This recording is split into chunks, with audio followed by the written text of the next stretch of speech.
Now, the news of the Israeli strike last night brought a lot of speculation about the role that Donald Trump had played in this, if any. And a lot of people, including his most ardent defenders, were eager to exonerate him from the responsibility that he now clearly has for having encouraged or permitted or even helped initiate a new war in the Middle East, something that Trump repeatedly said he was so proud of in his first term, that he was the first president in decades not to involve the U.S. in a new war. And a lot of people were trying to suggest that this was some sort of embarrassment, because Trump did say yesterday publicly, I don't want the Israelis attacking Iran now, because I want these diplomatic talks to continue, including one that had been scheduled and confirmed on Sunday in Oman, which is the 6th round of talks. So Trump publicly postured as if he would oppose any sort of Israeli strike. But it is utterly inconceivable that Israel would have struck Iran without getting the green light from the Trump administration for so many reasons, including the fact that had they done so, Trump would have a million different ways to punish them, using all the leverage that the United States has in terms of what it provides to Israel monetarily and militarily and politically and diplomatically. But also, the Israelis need and are already relying upon the U.S. military to protect itself from any possible Iranian retaliation. And the idea that they would have done this without Trump's green light seemed immediately and intuitively absurd that they might do so. And since then, Trump has issued a series of statements that strongly suggest that he not only knew about it, but approved of the strikes and wants to even take credit for what's being depicted as the success of the first wave of strikes. Here he is early this morning on Truth Social, quote, I gave Iran a chance after chance to make a deal. I told them in the strongest of words to, quote, just do it. But no matter how hard they tried, no matter how close they got, they just couldn't get it done. I told them it would be much worse than anything they know, anticipated, or were told, that the United States makes the best and most lethal military equipment anywhere in the world by far, and that Israel has a lot of it and much more to come, and they know how to use it. Certain Iranian hardliners spoke bravely, but they didn't know what was about to happen. They are all dead now. And it will only get worse. There has already been great death and destruction, but there is still time to make this slaughter, with the next already planned attacks being even more brutal, come to an end. Iran must make a deal before there is nothing left and save what was once known as the Iranian Empire. No more death, no more destruction. Just do it because it is too late. God bless you all. Not really sure what that even means at this point. I mean, the Israelis certainly haven't taken out the Iranian nuclear facilities and decapitating several of the commanders in the chain of command, or even killing some of their nuclear physicists, as they did apparently while in their apartment buildings in Tehran, killing other people as well, can, I suppose, set back the Iranian program a little bit. The Israelis have killed many nuclear physicists in Iran over the years, have damaged various facilities. But ultimately, the know-how of how to make nuclear weapons is something you can't extinguish or eradicate, and it would take infinitely greater military force of the kind the Israelis really don't possess, like B-2 bombers dropping massive bombs to destroy underground facilities to really physically eliminate the Iranian nuclear program. But President Trump seems to be saying that that's exactly what the U.S. in conjunction with Israel will do, unless the Iranians immediately to submit to some sort of deal that really wouldn't be a deal, but I guess it would be seen as a sort of term of surrender. Here was Trump on Twitter. Actually, this was Trump on Twitter back in 2012, when there was rising tension between the U.S. under President Obama and Iran. And here's what President Trump had to say, in being highly critical of Obama and the likelihood of what would happen as a result of his deficiencies. Our president will start a war with Iran because he has absolutely no ability to negotiate. He's weak and he's ineffective. All right, so what actually happened there was that Obama did reach a deal with Iran that averted the need for a military conflict. By all accounts, including the U.S. intelligence community's own assessments, Iran was complying with the deal. It was very difficult for them not to comply with that deal. There was surveillance everywhere. There were inspectors all over the place. And they were not enriching uranium past the point where the Iran deal permitted them to enrich. That deal was in place, had averted a conflict, by all accounts had averted any ability or pursuit of nuclear weapons on the part of Iran, and that was something President Trump in 2016 ran on a campaign of nullifying that agreement. In 2018 or 2017, he withdrew the United States from that deal, and that's why there's been no deal ever since. Here was CNN's Dana Bash speaking this morning about a conversation she had with Trump about all of this. She said, quote, "I just spoke with President Donald Trump on the phone. The president told me that the U.S. supports Israel." Of course, as always, the U.S. supports Israel, and called the strikes on Iran last night, quote, "a very successful attack." Quote, "We of course support Israel, obviously, and supported it like nobody has ever supported it," Trump said during our brief phone call. Quote, "Iran should have listened to me when I said, I gave them, I don't know if you know, but I gave them a 60-day warning, and today is day 61, he added. They should now come to the table to make a deal before it's too late. It will be too late for them. The people I was dealing with are dead. The hardliners," the president said. He would not specify which people he was referring to. Asked if last night was if this was a result of Israel's attack last night, Trump responded sarcastically, quote, "They didn't die of the flu. They didn't die of COVID," meaning, of course, they died because the Israelis killed them. And Trump is not just approving it after the fact. He's making very clear that he played a key role in approving the deal beforehand, that he supports the deal. He's even taking credit by saying, "I gave them a 60-day window to get a deal done. They didn't get a deal done. So on the 61st day, look what we did to them." And it's another war where the United States is working in conjunction with Israel, another war that the United States started against a major enemy of Israel. Now, there's a lot of celebration taking place, a lot of kind of triumphant rhetoric suggesting that, Iran has already lost, the Israelis and the United States have already won. It reminds me a lot of the kind of rhetoric we heard in the first 10 days of the invasion of Iraq, when the regime fell very quickly. Saddam Hussein and his top aides and family went into hiding. The regime kind of just disintegrated. And we were told we won the war. In 10 days, all the people who supported the war mocked those who were concerned about a protracted conflict, that they were proven wrong, that the war had already been won. And that's the kind of thing that this rhetoric is reminding me of a great deal. We'll see what the Iranian response is, what kind of response they're able to mount to. It's possible maybe they won't be able to mount much of a response.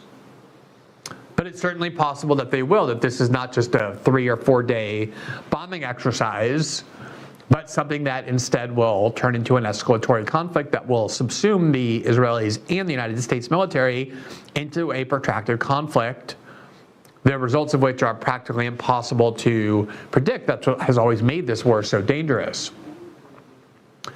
The Trump administration is already deploying U.S. military assets in the Mideast in response to the Israeli strikes and to possible Iranian retaliations. A lot of people are saying, look, I don't care about this war. I see a lot of Trump followers, Trump supporters saying, I don't care about this war as long as we're not involved. The United States is involved, as always, with Israel. Trump has made that very clear. Aside from the fact that we pay for their wars, that we furnish the weapons for their wars, Trump is saying we make the best weapons in the world, and those are the ones the Israelis are using, making very clear, boasting, in fact, of the key involvement of the United States. On top of that rhetoric, Trump is already ordering U.S. military forces deployed to the region to protect Israel from possible ballistic missile retaliation or other kinds of retaliation from Iran. Here from The Hill, and there's actually an AP report that The Hill just republished this morning, U.S. shifts military resources in the Middle East in response to Israeli strikes and possible Iran attack. Quote, the United States is shifting military resources, including ships, in the Middle East in response to Israel's strikes on Iran and a possible retaliatory attack by Tehran, two U.S. officials said Friday. The Navy has directed the destroyer, the USS Thomas Hoodner, which is capable of defending against ballistic missiles, to begin sailing from the western Mediterranean Sea toward the eastern Mediterranean, and has directed a second destroyer to begin moving forward so it can be available if requested by the White House. President Donald Trump is meeting with his National Security Council principals Friday to discuss the situation. The U.S. officials spoke on the condition of anonymity to provide details not yet made public. So already we're putting our own service members, our own military assets in harm's way into the middle of this conflict. Because again, obviously this was a joint U.S.-Israeli attack, even if done to give the appearance or the plausible deniability that the Americans didn't directly participate in the military attack itself. That's what the Israelis are all saying as well. From the Jerusalem Post earlier today, quote, Israeli official to the Post, there was full and complete coordination with the Americans. An Israeli official told the Jerusalem Post, quote, we presented the American administration with evidence of Iran's breakthrough toward a nuclear bomb. There was full and complete coordination with the Americans. Israeli officials were initially concerned that U.S. President Donald Trump on Thursday evening, suggesting Israel, quote, might attack, alerted the Iranians. The statement, which was made at around 7 p.m. Israel time, mere hours before the attack, was perceived as a kind of green light for Israel. The fear that this remark could expose the attack operation ultimately led to Trump's late-night tweet at midnight, stating that, quote, the U.S. seeks a diplomatic solution. Now, you probably remember, and we went over this quite a bit at the time, over the last 2 to 3 months, there was all this talk deliberately cultivated by the White House about how there was a rift between Israel and Trump on the one hand, and Netanyahu, or rather the U.S. and Trump on the one hand, and Israel and Netanyahu on the other, in anticipation of Trump's trip to the Persian Gulf dictatorships. There was all these claims that the U.S. was doing this over Israel's objections, weren't including the Israelis, that Trump had stopped the bombing attack on Yemen over the Israelis' objections, constantly creating the idea that there was this sort of rift, that Trump was no longer willing to be impeded and making deals that he wanted to make simply because Netanyahu and the Israelis objected. There were also suggestions that Netanyahu had wanted to attack Israel previously, but that Trump put a stop to it, and Netanyahu was enraged. And at the time, there were some people, not many, but some people who I was citing but wasn't necessarily convinced by, I will admit, who were claiming that, no, of course there's no actual rift between Netanyahu and Trump. There's no real split at all between the U.S. and Israel, that this is essentially theater to convince the Iranians that they don't have to worry about an attack for now because the U.S. is constraining Israel. And every time Trump spoke optimistically about progress toward a diplomatic solution, so went this theory. That was designed to lure the Iranians into a false sense of security, to believe that there was no attack imminent because the United States wouldn't permit the Israelis to attack while the U.S. was still negotiating. And it does seem as though the people who were arguing that turned out to be vindicated, because both the U.S. and the Israelis are now boasting of the fact that that was all theater, including this late night tweet from Trump, where he had earlier in the day suggested maybe the Israelis are going to attack. I hope they don't. And the Israelis were concerned that was signaling to Iran they were going to attack, and that would eliminate the surprise. And that's why Trump went back last night and said, we're still on the diplomatic path, to make the Iranians think that we were still trying to negotiate. In other words, it was all a ruse jointly orchestrated between the two countries. This is what Axios reported, and again, Axios has that former IDF soldier, Barak Ravid, and when I say former IDF soldier, I mean until 2023, he was in the reserves. He's an Israeli citizen, has basically served as the Israeli messenger ever since October 7th for Axios. And Axios reported this today. The article says Israel's strike on Iran was 8 months in the making, but then here's what it reports, quote, 2 Israeli officials claimed to Axios that Trump and his aides were only pretending to impose an Israeli strike in public and didn't express opposition in private. Quote, we had a clear U.S. green light, one claimed. The goal, they say, was to convince Iran that no attack was imminent and make sure Iranians on Israel's target list wouldn't be moved to new locations.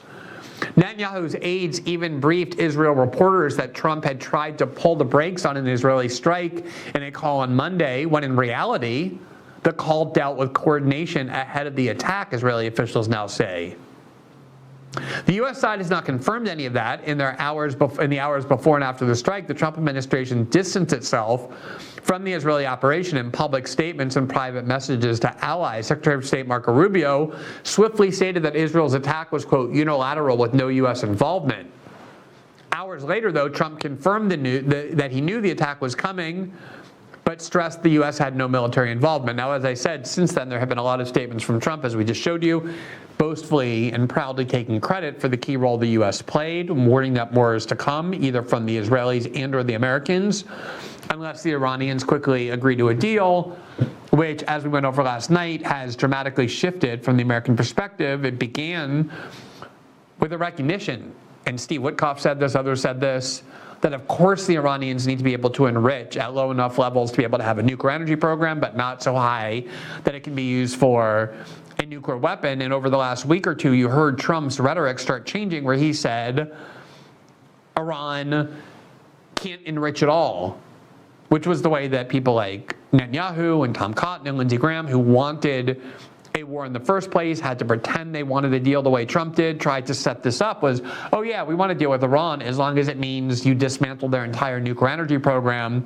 and don't allow any enrichment. That was obviously an attempt to pretend to want an agreement while ensuring no agreement could ever be reached, where war was the only alternative. And it seemed as though Trump began absorbing that language and that view over the last 10 days, and even tried to pretend that somehow it was the Iranians who had changed. Trump said something happened to Iran. They were on the road to a deal, and now suddenly they're insisting on things we can't allow them, meaning enrichment. Even though low levels of enrichment was always the prerequisite to getting a deal, because Iran will not give up its nuclear energy program. Here is an Israeli journalist, Amit Siegel, who's reporting pretty much the same thing, that all of this was a ruse between the U.S. and Israel. Citing an Israeli source, quote, the attack on Iran was preceded by a deception operation that included media and diplomatic components, both internal and external, involving various actors. Israel succeeded in surprising Iran with psychological maneuvers. And his basic argument is that by Trump pretending that he was still on the diplomatic track, that was designed to signal to Iran, don't worry, we're still engaged in diplomacy, so we're not going to let Israel attack you. When in reality, that was all an orchestrated plan to lure the Iranians into a false sense of security. Just to give you a sense for how obviously bipartisan support for Donald Trump will be, the Democrats only support Trump when he bombs people in the Middle East. Here's Debbie Wasserman Schultz, the longtime congresswoman from South Florida, represents a very heavily Jewish district. I know this district. I grew up either in it or very close to it. She's a longtime vehement supporter of Israel. I'm sure this is something similar to what Chuck Schumer will say, other Democratic Party leaders. Quote, I stand firmly behind Israel's right to defend itself. Iran has long funded terror groups who killed Americans and has moved to develop nuclear weapons to aim at Israel. If Israel strikes set back Iran's nuclear program, will all be safer. The White House must ensure the safety of U.S. civilians, diplomats, and military in the region, and the U.S. must support Israel's defense. We must always work closely with our allies to protect American interests. So there you see Debbie Wasserman Schultz, along the head of the Democratic National Committee, echoing what I'm certain will be a large view within the Democratic Party, if not the majority, refusing to criticize Trump for anything, in fact, urging him to make sure that he does everything possible to militarily use the U.S. military to protect this foreign country that they all love and to which they have demonstrated loyalty. Speaking of politicians with demonstrated loyalty, or people with demonstrated loyalty to Israel, Senator Ted Cruz of Texas went on Ben Shapiro program last night to talk about the strike by Israel, coordinated with the United States, on Iran. And here's what Ted Cruz had to say, very much echoing what the vast majority of sentiment within the Republican Party is already. Well, listen, there are two messages that are critical to be heard tonight. Number one, America stands unequivocally with Israel. Period. The end. That is critically important. Israel is acting to defend herself against the existential threat of an Iranian nuclear weapon. But number two, and this is equally important, Look, we have a very large number of American servicemen and women in bases in the Middle East that are in harm's way. And I want to ask every one of your listeners, every one of your viewers, if you're a person of faith, pray for Israel tonight. Pray for Israel, pray for Jerusalem, and pray for our servicemen and women, the Americans in harm's way. And a message that I think is critically important, I want the Ayatollah to hear. If you attack American military bases, if you kill even a single American serviceman or woman, I'm absolutely confident that President Trump will respond with overwhelming force.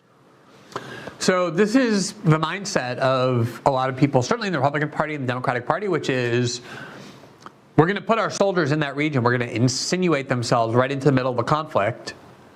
We worked with the Israelis to initiate this attack. The weapons they used came from the United States for that purpose. And if Iran kills so much as a single American soldier in retaliating against this attack on its country, then who knows what this means, but obviously it's designed to insinuate that we could use nuclear weapons against Iran or we could just destroy all of it. This is consistent with President Trump's very extreme warmongering rhetoric that Iran had better agree to a deal on American terms before there's nothing left in Iran, meaning all of Iran is destroyed. If your dog is constantly itching, scratching, or dealing with hot spots, you've got to check out Coat Defense. It's an all-natural solution that's been helping so many dogs. And here's why this caught my attention. As many of you know, we have more than 24 rescue dogs at our house. We also have a shelter for abandoned animals that has another 150 or between 150 and 200 dogs at any given point. So I'm working with dogs all the time. I see how often they develop yeast infections, especially in their paws and their ears and their skin fold, is way more common than people realize. The problem is that the usual treatments like steroids and antibiotics and Apoquel or Cytopoint, they might cover up the symptoms for a while, but they don't really fix the root cause. And in some cases, they actually make things worse over time. But Coat Defense is different. Their daily preventative powder works as a dry shampoo, odor eliminator, and anti-itch powder. But what makes it special is that it eliminates yeast naturally by changing the terrain on your dog's skin so that yeast and bacteria can't survive. No toxic chemicals, no synthetic junk, just safe, natural ingredients. They also make an aloe-based sensitive skin shampoo that calms irritated skin, preserves the natural oils and microbiome, and is totally free of parabens, sulfates, and anything artificial. And honestly, I have been really overwhelmed. They've been a sponsor for our show for a while, reading the testimonials, seeing firsthand the efficacy of their products. I've heard from so many people that this is the only thing that after so many years have frustration actually works with dogs finally itch-free and healthy again. And that's why I've been happy to partner with Coat Defense. So if your dog has been struggling and nothing else has helped, go to coatdefense.com and use code GLENN for 15% off your first order. That's coatdefense.com, code GLENN. Thanks for watching this clip from System Update, our live show that airs every Monday through Friday at 7 p.m. Eastern exclusively on Rumble. You can catch the full nightly shows live or view the backlog of episodes for free on our Rumble page. You can also find full episodes the morning after they air across all major podcasting platforms, including Spotify and Apple. All the information you need is linked below. We hope to see you there.